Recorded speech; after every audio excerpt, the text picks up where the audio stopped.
on, fellow collectors and viewers from across the world. I hope we're all having a fantastic day. So today I'll be showcasing this 1989 through 94 GTR, and this is the Skyline R32 GTR. And the Kanagawa-Kenkei Police Department were driving these vehicles.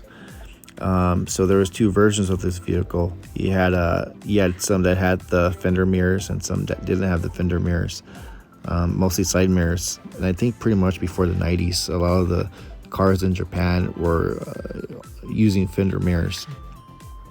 So this is my first Japanese police vehicle as a collector.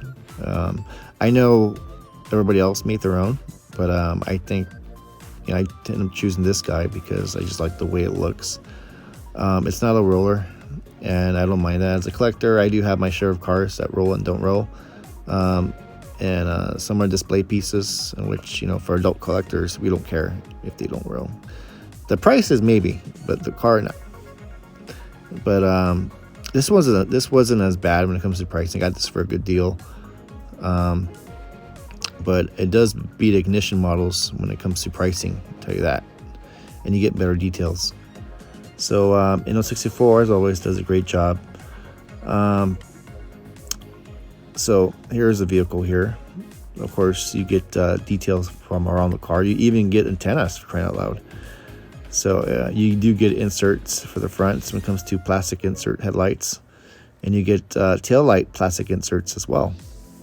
And that's the one thing Inno does the best, is making this car look as real as possible. Even the interior is pretty much, it's black, but you do get detail.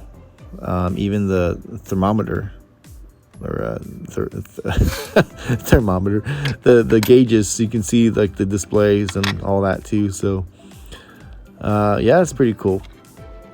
So I think Inno did release a drift version of this vehicle, and I don't have that one yet, but I'm still thinking about it, so I can do some comparisons. So if anyone knows what that thing is on the hood, that's sticking like right on the hood in the middle, please let me know by leaving your comments below.